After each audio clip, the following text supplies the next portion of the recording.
What's going on, everyone? Welcome back. So I have reached 1200 mile mark for the break-in of the new rockers and camshafts.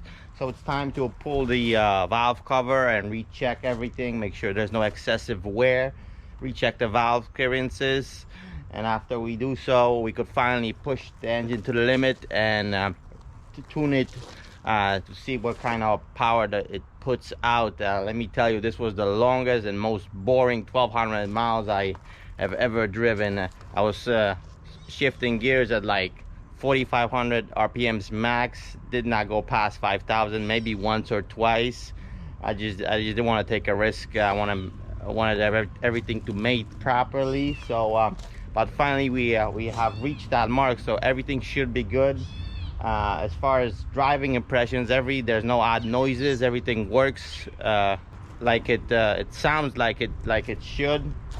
So let's pull the valve cover and re-inspect everything and recheck the valve clearances, and we'll see what's under the hood.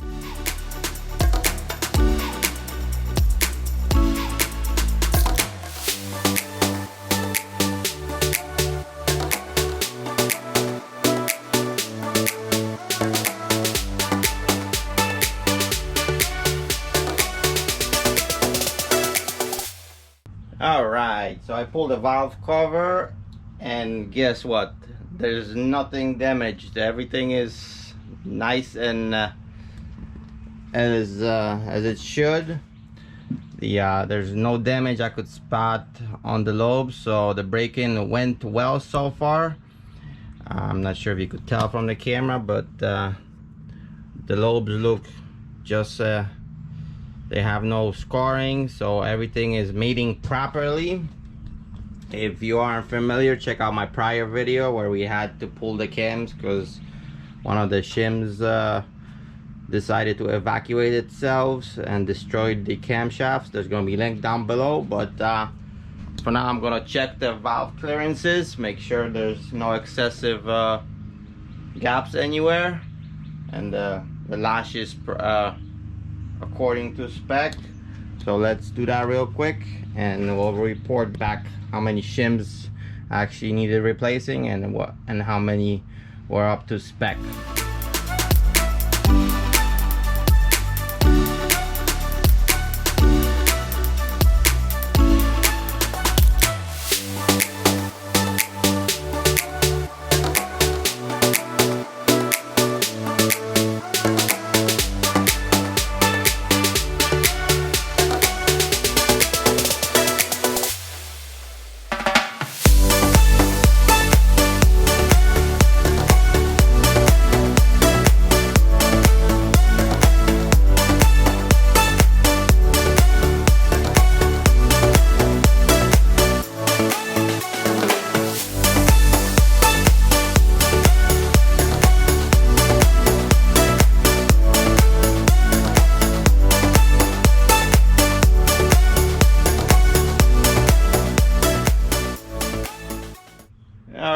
So we got the valve adjustment completed. I'm happy to report everything is looking real good.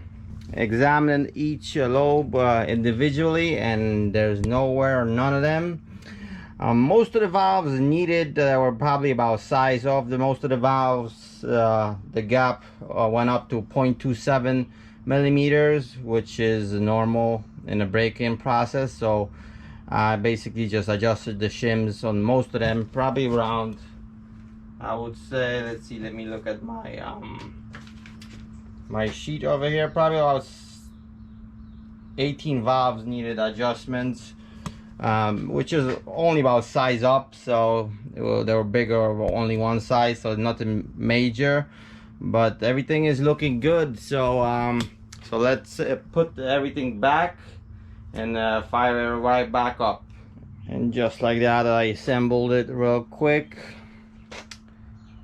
So now I'm just gonna take it for a spin, make sure everything is in order. But boy, I'm glad this turned out good. I mean, I didn't find any odd wear on the lobes, and the valve adjustment went smoothly. It's so much easier now to do the valve adjustment because the rockers are new and the shafts that hold the rockers are clean. There's no sludge, so they slide much easier than before. It's a breeze now as to what it was before on the original cams, because all of that oil sludge that was on the shafts made it hard to move the rockers around, and now it just butter smooth. So let me take it for a drive, and I also want to do a compression test after I come back. So there's I never done a compression test, and I'm wondering what the figures are. So now it's a good time. That's why I didn't put everything back on, because to do the compression test you need the engine at the operating temperature. So let me take it for a spin, and I'll be right back. All right, boys and girls, here's the first test drive, first real rev out in the last 1,200 miles. Believe me, it was a long 1,200 miles, but now we could finally unleash the beast, so to speak. So waiting on the light, and we'll be up and running.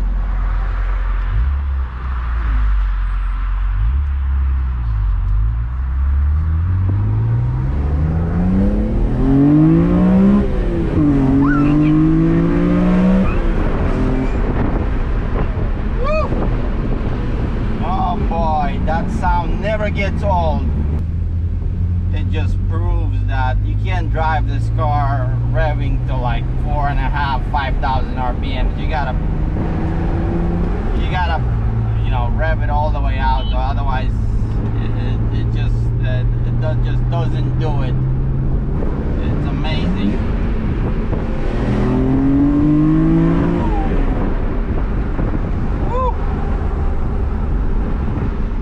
Incredible.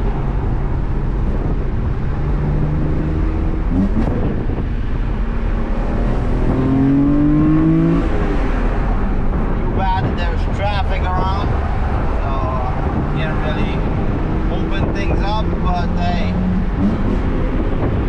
yeah. All right, so we're back home. So we'll do a quick compression test. So I want you to see what kind of compression is on the cylinders. So first, before we undo the spark plugs, you want to take out a fuel pump fuse, which is fuse 54, I believe, in the glove box, and try to start it so the engine runs onto fuel. That way, when you're cranking the engine, once the tester is hooked up, there's no fuel being dumped into the cylinders. So let's do that real quick, and we'll take it from there. All right, so I pulled the fuse, I started it, the car died.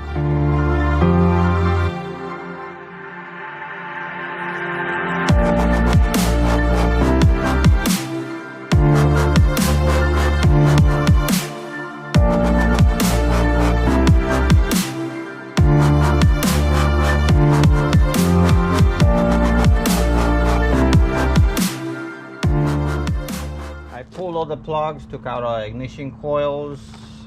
Before that, I took out the fuse for the fuel pump, started the car, and let it run until it dies, so there's no pressure in the fuel system, and there's no fuel being sprayed by the injectors into the chamber when we hook up the tester. So let me get the tester, and we'll hook it up. I got the tester here. This is a generic. I got this at AutoZone. It's the renter tool, so I'm not sure how accurate this is gonna be.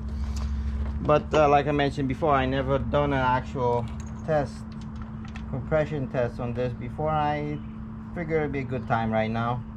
You know, its engine got about 151,000 on it, so let's see what kind of numbers this will generate.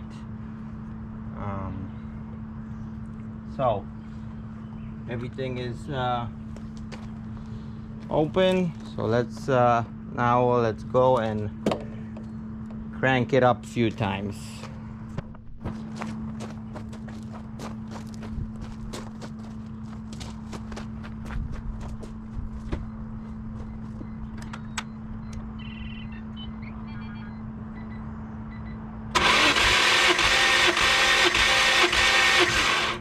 All right, let's see, this is cylinder number 1. Let's see, it's about a little bit over 150. I think that's, I don't know if this is accurate. Let's see what the other cylinders are.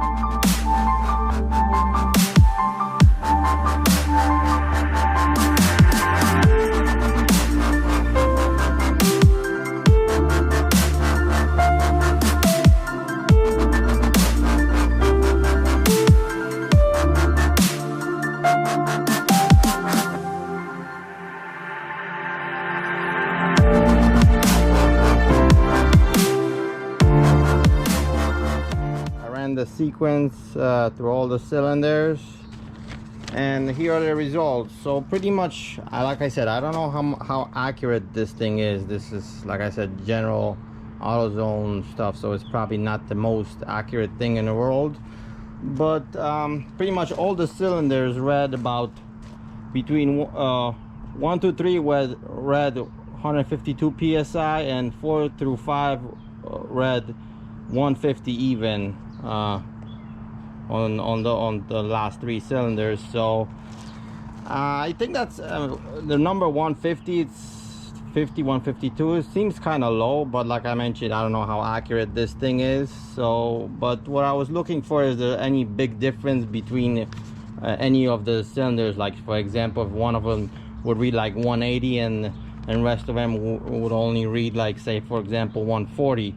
So they're pretty much reading all the same. So which is so it's essentially this is what I was looking for.